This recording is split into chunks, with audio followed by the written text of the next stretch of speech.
அலைக்கும் welcome back to our channel. ரொம்ப நாள் ஆச்சு மினி விளாக் போட்டு. இன்னைக்கு ஒரு மினி விளாக் பார்த்துடலாமா? மார்னிங்கே என்னோட எதிரி முகத்தில் தான் முழித்தேன். எப்போதுமே உழு வாஷ் பேஷனில் தான் எடுப்பேன். எனக்கு அதுதான் கம்ஃபர்டபுளாக இருக்கும்.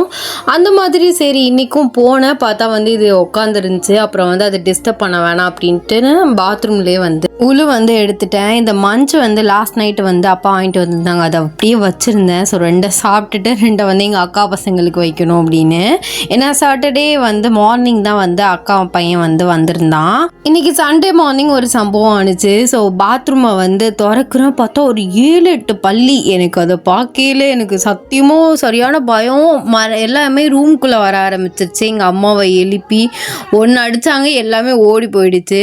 சரி எல்லாமே பாத்ரூமில் நிற்கிது. ஏன்னா வாஷ் பேஷனுக்கு போனால் பார்த்தா அங்கேயும் ஒன்று. அதையுமே எங்கள் அம்மா நச்சு தூக்கி வீசிட்டாங்க.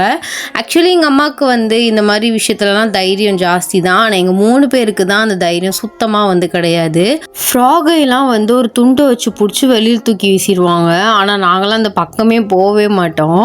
தொழுகை முடிச்சுட்டு அந்த தொழுவு பாயில் அப்படியே படுக்கிறது ஒரு மாதிரி சுகமாக இருக்கும். நோன்பு டயத்தில் தான் இது அதிகமாக யூஸ்ஃபுல் ஆகும். ஏன்னா நோன்பு டயத்துலலாம் பார்த்தீங்கன்னா கொஞ்சம் ஒரு ஈவினிங் டைம் அசர் டயத்துலலாம் நமக்கு லைட்டாக தலை சுத்த ஆரம்பிக்கும். அப்போலாம் இப்படியே படுத்துடுறது.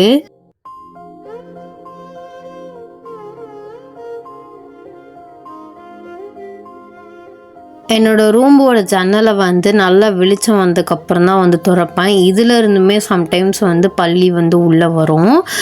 நாள் குளிச்சிருந்தேன். அப்புறம் எண்ணெயை தேய்ச்சி அப்படியே ஒரு கொண்டே போட்டாச்சு. கொண்டைக்கல்லை விசில் போட்டுட்டேன். அதுக்கப்புறம் என்ன டீ தான் போடணும். யாருக்கெல்லாம் இந்த பரோட்டாவை டீயில் டிப் பண்ணி சாப்பிட்றது பிடிக்கும் தெரில. எனக்கு ரொம்ப பிடிக்கும்.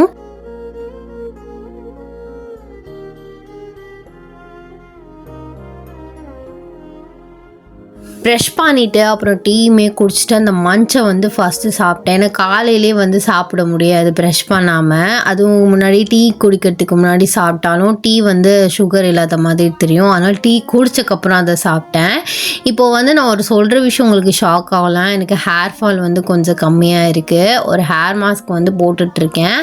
அதுதான் எனக்கு ஹெல்ப் பண்ணுதா இல்லை இருக்க முடியலாம் கொட்டிடுச்சு இதுக்கு மேலே கொட்டுறதுக்கு எதுவும் இல்லைன்னு ஸ்டாப் ஆகிடுச்சானும் தெரில. பட் அந்த ஹேர் மாஸ்க் போட்டக்கப்புறம் கொஞ்சம் ஹேர் ஃபால் முன்னாடி கம்பேர் பண்ணும்போது இப்போ குறைஞ்சிருக்கு. என்னோடய டெய்லர் கிளாஸோட ஜேர்னி ரொம்ப லாங் ஜேர்னி. அப்படி இப்படின்னு 1.5 years ஆகிடுச்சு நான் சேர்ந்து. அது ஏன் அப்படின்னு பார்த்தீங்கன்னா இடையில ரொம்ப மெடிக்கல் லீவ் போட்டேன். எனக்குன்னு இல்லை, ஸோ ஃபேமிலி சைடு 6 months ஒரு லீவ் போட்டேன். 6 months ஃபுல்லாகவே போகல. அப்படி இப்படின்னு ஒரு 7 month கிட்ட போகவே இல்லை. அப்புறம் ஒரு 3 months ஒரு தடவை லீவ் போட்டேன். 2 months லீவ் போட்டேன். அப்புறம் ஒரு 2 months இப்படியே நான் லாங் லீவாக எடுத்து தான் எனக்கு இவ்வளோ நாளாக கண்டினியூ ஆகிட்டுருக்கு. பட் இப்போ ஓகே. ஸோ ஓரளவு எனக்கு கொஞ்சம் கொஞ்சம் எல்லாமே அந்த டவுட்ஸு அப்புறம் மிஸ்டேக்ஸ்லாம் நான் சரி பண்ணிட்டு தான் இருக்கேன். எப்படியாவது ஒரு 2-3 monthsக்குள்ளே ஃபுல்லாகவே முடிக்கணும். ஏன்னா இப்போ நான் ப்ளவுஸ் போயிட்டுருக்கேன். இதுக்கு மேலே நான் சுடிதார் வேறு தைக்கணும். ஸோ அது வேறு ஒன்று இருக்குது. இதை முடிக்கணும். ஏன்னா கேட்குறவங்கள்ட்டலாம் டெய்லர் கிளாஸ் போயிட்டுருக்கேன்னு சொல்லி இவ்வளோ நாள் எப்படி தான் நீ போகிற இன்னுமா முடிக்கல அப்படின்னு கேட்குறாங்க. பட் நான் லாங் லீவ் போகிறது யாருக்குமே தெரியாது. எங்கே வெளியில் போனாலும் ஷாப்பிங் போனாலும் சரி ஊருக்கு போனாலும் சரி என்னையும் கூப்பிட்டு போயிடுவாங்க. அது எல்லாருக்குமே தெரியும். ஏன்னா அடிக்கடி ஸோ வெளியில் போகிற மினி விளாக் போடுவேன். அதெல்லாம் கிளாஸை கட்டடிச்சு தான் போவேன். ஆனால் என் மேம் கொஞ்சம் தங்கமான மேம்னால இத்தனை நாளாக ஒரு ஃபீஸ் தான் நான் பே பண்ணியிருக்கேன். ஸோ 6 months கோர்ஸ் தான் அது. பட் நான் 1.5 yearsஆக கண்டினியூ பண்ணிகிட்ருக்கேன். அவங்களும் இன்ன வரை எனக்கு சொல்லி கொடுத்துக்கிட்டே தான் இருக்காங்க. ஒரே டவுட்டை திரும்ப கேட்டாலும் எத்தனை தடவை கேட்டாலும் சொல்லி கொடுப்பாங்க. அதனால தான் நான் ஓவர் அட்வான்டேஜ் எடுத்துக்கிட்டு இப்படி இழுத்து அடிச்சிட்டு இருக்கானா என்னன்னு தெரியல. இந்த ஒரு பேக்லேயே நான் எப்படியாவது எல்லாத்தையும் கொண்டு போயிடுவேன். இங்கேருந்து போகையில் நீட்டாக இருக்கும். ஸோ அங்கேருந்து வரும்போது எல்லாத்தையும் வச்சு திணிச்சு அந்த இதை க்ளோஸ் பண்ண முடியாமல் அமுக்கி க்ளோஸ் பண்ணி தான் எடுத்துகிட்டு வருவேன். சம்டைம்ஸ் 11 மணிக்கு ஸ்டார்ட் ஆகும், இல்லைன்னா 11:30க்கு ஸ்டார்ட் ஆகும். ஒரு 2 to இல்லாட்டி 2 மணிக்கு கிளாஸ் முடியும். ஆனால் நான் 1:30க்கெலாம் கிளம்பிடுவேன். கரெக்டாக எங்கள் அம்மா 1:30க்கெலாம் ஃபோன் பண்ணிடுவாங்க. இருந்தாங்க. கேட்டால் நான் பசி தாங்க மாட்டேன் அப்படின்ட்டுன்னு. ஆமாம், அது வந்து உண்மைதான். 12:30க்கே எனக்கு பசிக்க ஆரம்பிச்சிரும். அப்படியே வந்து பேலன்ஸ் பண்ணி 1:30 மணி வரை உட்காந்துருப்பேன். ஸோ நோம்பு டயத்துலாம் 2:30க்கெலாம் வந்திருக்கேன். நான் வந்து சாப்பிட்ற வேலை அதெல்லாம் இருக்காதுல்ல. ஸோ வந்ததுக்கப்புறம் தொழுதுட்டு அப்படியே வந்து படுத்துடுறது. அதனால எனக்கு வந்து அது ரொம்ப ஃப்ரீயாக தோணுச்சு ஆக்சுவலி. பட் இப்போ வந்துட்டு சாப்பிட்டுட்டு அப்புறம் அந்த பாத்திரத்தை கழுவி டீ போடணும். அப்போ அடுத்தடுத்த வேலை இருக்கும்போது ஸோ சீக்கிரம் போகணுன்னு தான் வந்து தோணுது. மார்னிங் வந்து பார்த்திங்கன்னா ஸ்கின் கேர் ரொம்ப குட்டியாக தான் இருக்கும். ஏன்னா சீரம் வந்து எனக்கு மார்னிங் வந்து ஒத்துக்கவே மாட்டேங்குது. ஸோ அதிகமாக பிம்பிள்ஸ் தான் வந்து சைட் எஃபெக்ட்ஸ் ஆகுது. ஸோ நைட் போடும்போது எனக்கு அதோட நல்ல ரிசல்ட்ஸ் வந்து கொடுக்குறனால நான் மார்னிங்கே வந்து யூஸ் பண்ணுறது இல்லை. ஃபேஸ் வாஷ் பண்ணிவிட்டு டோனர் ஸ்ப்ரே பண்ணிவிட்டு அதுக்கப்புறம் மாய்ஸ்சரைசர் போட்டு சன்ஸ்க்ரீன் போட்டுட்டு அப்படியே வந்து போயிடுவேன். முன்னால் ஃபேர் அண்ட் லவ்லி யூஸ் பண்ணிகிட்டு இருந்தேன், எனக்கு கொஞ்சம் ஆயிலியாக இருக்கும் அப்படின்ட்டுன்னு. பட் இப்போ வந்து எனக்கு அந்த சன்ஸ்க்ரீனே வந்து கரெக்டாக வந்து செட் ஆகிடுது. ஸோ நைட் ஸ்கின் கேர் எனக்கு சத்தியமாக சொல்கிறேன் ரொம்ப ஹெல்ப்ஃபுல்லாக இருக்குது. ஸோ அதுக்காக நான் பிரைடுன்னு சொன்னதை வந்து நான் ஸ்கின் கேர் வீடியோ போடையெல்லாம் வந்து நான் அதுக்கு வந்து ஒரு டெஃபினிஷன் வந்து கொடுக்குறேன். ஸோ எதுக்கு சொன்னேன் அப்படின்னு, நான் மார்னிங் தான் விட்டமின் சி வந்து யூஸ் பண்ணுறதுக்கு வாங்கியிருந்தேன். பட் அது எனக்கு வந்து செட் ஆகலை. ஸோ விட்டமின் சி வந்து ரொம்ப வந்து மிக்சடு ரிவ்யூ தான் வந்து கிடச்சிருந்தது. பட் அதை நம்ம கரெக்டாக யூஸ் பண்ணோம்னா கரெக்டாக வந்து நமக்குமே செட் ஆகும். ஏன்னா எல்லாருக்குமே வந்து பெருசாக மார்னிங் வந்து செட் ஆகாது. ஸோ நைட்டாக இருந்துச்சுன்னா கொஞ்சம் கம்ஃபர்டபுளாக இருக்கும். ஸோ 2-3 சீரம்லாம் போகிற வந்து ஆல்டர்னேட்டிவ் டேஸ்க்கு வந்து யூஸ் பண்ணிக்கலாம். என்னோடய ஸ்கின் கேரோட ப்ராடக்ட்ஸை ஃபுல்லாகவே நான் வந்து மாற்றிட்டேன். எல்லாமே வந்து புதுசு தான். பட் இந்த லிப்போமை தவிர லிப்போம் மட்டும் மாறவே முடியல.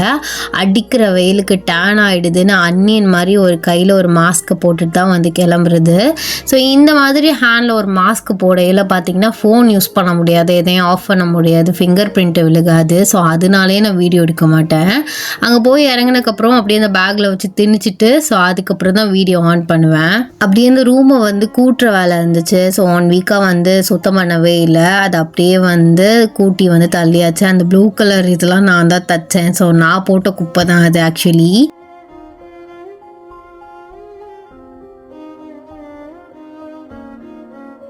நீங்கள் வந்து டைலரிங் வந்து பழகுறீங்க அப்படின்னா கொஞ்சம் கம்மியான ரேட்லேயே வந்து ஸோ ஒரு துணி வந்து எடுத்துக்கோங்க. ஏன்னா வந்து அது முன்னையும் போகலாம் பின்னையும் போகலாம், தப்பாக வெட்டினோம்னா தூக்கி போடுற மாதிரி தான் இருக்கும். சரி பண்ணுறதை மட்டும்தான் சரி பண்ண முடியும். நான் லாஸ்ட் ப்ளவுஸில் வந்து கொஞ்சம் கோலார் பண்ணிட்டேன். பட் அதை பேலன்ஸ் பண்ணி தைச்சிட்டேன். பட் அதை பண்ண முடியலன்னா நம்ம அந்த கண்டிப்பாக அந்த ப்ளவுஸை தூக்கி தான் போடுவோம்.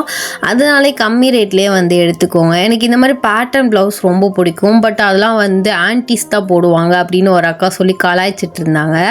அப்போ தான் நான் சொன்னேன், நான் என்ன சாரியாக கட்டுறேன், நான் இந்த ப்ளவுஸ் எல்லாம் போடவே மாட்டேன், சும்மா பழகிறதுக்காக தானே, ஜஸ்ட் தச்சுட்டு போட்டு பார்ப்பேன் ஸோ ஃபிட்டிங் கரெக்டாக இருக்கா அப்படின்னு. எனக்கு தான் ஆக்சுவலி நான் இன்ன வரைக்கும் தச்சிட்ருக்கேன். நானும் வந்து வீட்டில் சொல்லிக்கிட்டே இருக்கேன். பட் எனக்கு வந்து அம்மா வந்து அவங்களோட துணியை வந்து தரமாட்டுறாங்க. பட் எடுத்து தரேன்னே சொல்லிகிட்டு இருக்காங்க. ஏன்னா வந்து நம்ம டிஃப்ரெண்ட் டைப்ஸ் ஆஃப் பர்சன்ஸ்க்கு வந்து தைக்கும் போது தான் தெரியும். ஏன்னா ஒவ்வொருத்தவங்களோட பாடி மெஷர்மெண்ட் ஒவ்வொரு விதமாக இருக்கும். அப்போ தான் அவங்கவுங்க பாடி மெஷர்மெண்ட்டில் நம்ம என்னென்ன தப்பு பண்ணுறோம் அப்படிங்கிறது வந்து தெரியும். ரொம்ப நாளாக வந்து லாங் ஸ்லீவ் வச்சு தான் வந்து நான் ஹேண்டுக்கு வந்து தச்சிட்டு இருந்தேன். ஸோ இப்போ தான் வந்து அதை ஹாஃபாக வந்து மாற்றிட்டேன். ஏன்னா வந்து லாங்காகவே வந்து இது பண்ணிகிட்டு இருக்கோமே அப்படின்னு. அதோட மேம் வந்து நீ பஃப் வச்சு ஹை பஃப் வச்சு ட்ரை பண்ணிப்பார் அப்படின்னு சொல்லிட்டு அதை வந்து மார்க் பண்ணி வந்து எவ்வளோக்கு மார்க் பண்ணணும் அப்படின்னு சொன்னாங்க. அதை மாதிரியே வந்து மார்க் பண்ணி ஜாயின் பண்ணி வெட்டிட்டேன். ஸோ இப்போ வெட்டி மட்டும் தான் வச்சுருக்கேன். தைக்கும் போது தான் பெரிய கூத்தே நடக்கும். ஏன்னா வந்து நான் வீட்டில் தைச்சிருவேன் பாதியை. என் மிஷின் இருந்தால் வந்து நூல் சிக்கும், லூப் அடிக்கும், இல்லாட்டி வந்து தையல் லூஸாக விழுகும், ஏதாவது ஒன்று வந்து பண்ணிக்கிட்டே இருக்கும். அதுவே ஹை ப்ரெஷர் ஆகும். என் மேம் சொல்கிற ஒரே ஒரு விஷயம், டைலரிங்காக இருந்தாலும் சரி எதாக இருந்தாலும் சரி முதல்ல பேஷன்ஸ் வந்து இருக்கணும். அது இருந்தால் தான் வந்து நம்ம பேலன்ஸ் பண்ண முடியும். டைலரிங்கில் ரொம்ப பொறுமை வேணும், டக்குன்னு தைச்சிட்டு போயிடக்கூடாது, பொறுமையாக தைக்கணும் அப்படின்லாம் வந்து சொல்லிகிட்டு இருப்பாங்க. பியூட்டிஷியனுமே நான் வந்து ஃபினிஷ் பண்ணியிருக்கேன். பட் 1-2 கிளாஸில் வந்து நான் இல்லை. அதுக்கு நான் லீவ்லாம் போடல. ஏன்னா நான் வந்து லேட்டாக வந்து செகண்ட் பேட்சில் வந்து லேட்டாக சேர்ந்துருந்தேன்.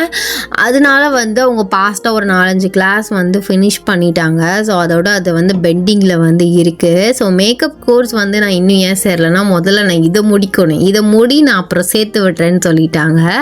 அதுக்கப்புறம் வீட்டுக்கு வந்து சாப்பிட்டுட்டு லுகர் தொழுதுட்டு அடுத்த வேலை என்ன ட்ராமா பார்க்குறது. ஸோ ட்ராமா உட்காந்து பார்த்துட்டு இருந்தேன். அப்படி ஈவினிங் ஆயிடுச்சு. ஸோ நெக்ஸ்ட் vlogல மீட் பண்ணலாம். டாடா, பாய்.